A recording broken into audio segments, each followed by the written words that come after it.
When was the last time you were genuinely anxious, and instead of fighting it, you just made it worse? And I don't mean a little stressed. I mean the kind where your chest tightens, your thoughts keep circling the same drain, and the more you tell yourself to calm down, the more wired you get. Most of us have been there, and most of us, in that moment, did exactly the wrong thing, moinus, because nobody ever taught us the right one. Here's what I want to argue today, and I know this sounds like a hard sell.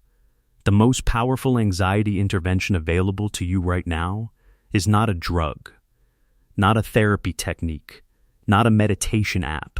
And then it's a single breath, done correctly, in about 20 seconds. And the neuroscience behind why it works is so specific, so mechanically precise, that once you get it, you will never think about breathing the same way again. Most people hear that and immediately roll their eyes. And honestly, I get it. We've been told to just breathe so many times that it's basically become a pillow slogan, background noise. But here's what that dismissal actually costs you: sitness. It makes you ignore one of the only physiological tools that gives you direct, conscious access to your own nervous system, which is not a small thing. That's actually kind of extraordinary when you think about it. So, let me explain what I mean. Your brain has an alarm system. It lives in a small, almond-shaped structure called the amygdala. When anxiety kicks in, the amygdala doesn't just fire and stop. No, it enters this sustained state of anticipatory activation, waiting for threats that may or may not ever show up. That's why anxiety feels so hard to shake. It's like an alarm that won't turn off even after the danger is gone. And here's what makes anxiety different from regular fear. Fear has a source. You see the threat, your amygdala fires, your body responds, the threat passes, and things quiet down. Anxiety doesn't work like that. Chronic stress actually physically restructures the amygdala through something called sensitization. And then, it lowers the activation threshold so that minor, ambiguous stuff starts triggering the same response once reserved for actual danger. Think about that for a second. Your brain, under enough repeated stress, literally rewires itself to be more afraid. The volume knob gets turned up, and eventually the brain that was built to protect you becomes the main source of your suffering. So, how do you interrupt that? How do you reach into that system and manually tell it to stand down? This is the part most people miss. The answer isn't through thought. It's not through positive self-talk or reminding yourself that everything is probably fine. Those strategies work top-down, quote, your conscious mind trying to reason with a part of the brain that doesn't speak the language of reason. The amygdala doesn't care what you think. It cares what your body is doing. And the one bodily process that sits right on the border between automatic and consciously controlled, the one thing you can actually hijack in real time, is your breath. Stanford psychiatrist David Spiegel put it this way: what's interesting about the breath is that it's right on the edge of conscious control. Most of the time, breathing is automatic, cool, like your digestion or your heartbeat. But you can take over and control it, which then affects your overall physiology and your stress response. That one observation contains something huge. Every other organ in your body runs on autopilot. You can't consciously slow your heart rate on command. You can't tell your cortisol to drop, but you can control your breath. And because of how the nervous system is wired, your breath is basically a back door into all those other systems that feel completely out of reach when anxiety hits.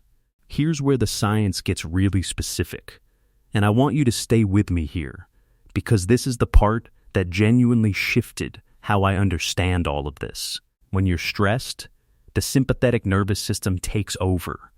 it triggers a whole involuntary chain of responses, new, including rapid, shallow breathing. Hyperventilation, and that actually makes the stress sensations worse and reduces blood flow to your brain. Research shows that too much or too little carbon dioxide in the body can trigger feelings of anxiety, fear, even panic. When you breathe fast in response to stress, you disrupt the CO2-oxygen balance, and you feel the emotional effects almost immediately.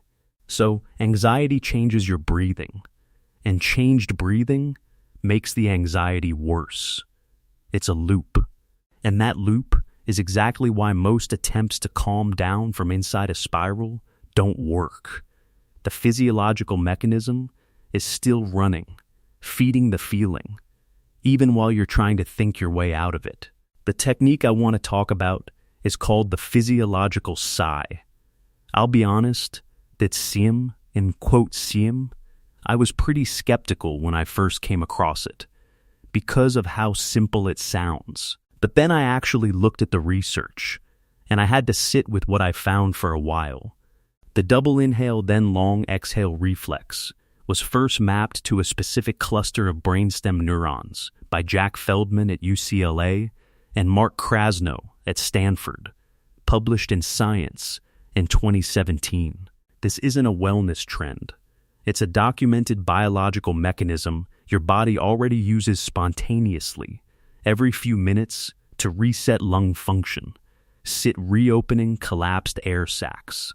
What the research then found is that if you do this deliberately, on command, you can use that same mechanism to reset your entire emotional state. Here's how it works. You take a deep breath in, add a quick second inhale on top, then exhale fully, slowly. The double inhale reinflates collapsed lung alveoli. The extended exhale activates the parasympathetic nervous system. It maximizes lung expansion, efficiently expels trapped carbon dioxide, and directly stimulates the calming branch of your nervous system.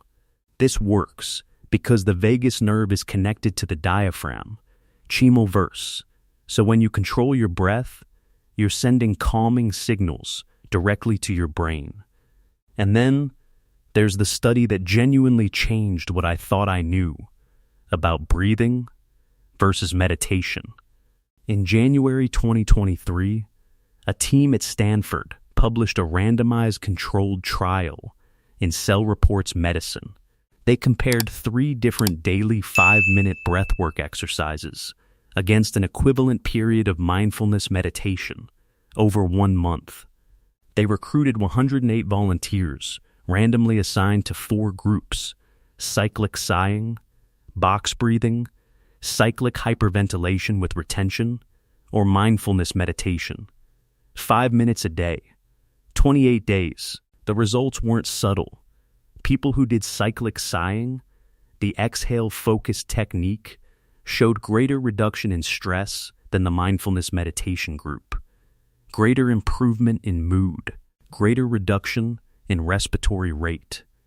Let me say that again, because I think it's easy to gloss over. 5 minutes of deliberate sighing outperformed mindfulness meditation, something with decades of research behind it, recommended by psychologists worldwide, in reducing anxiety and improving mood, and the effects were measurable after a single 5-minute session. Most people hear that and go, okay, breathing is useful, but I think that completely misses the point. The real finding is this: your body already has a built-in emergency override for the stress response. It's not hidden. It doesn't require years of practice. You can use it right now, in 1 to 3 breaths, during a panic spike or stress that hits mid-conversation. It's invisible. It takes seconds. Now, I can already hear the objection forming. And it's a fair one. This sounds too simple. If it were this easy, everyone would know about it, and anxiety wouldn't be the epidemic it is. Here's what I actually think. The reason this doesn't reach most people isn't because it's unproven. It's because simple tools don't get marketed.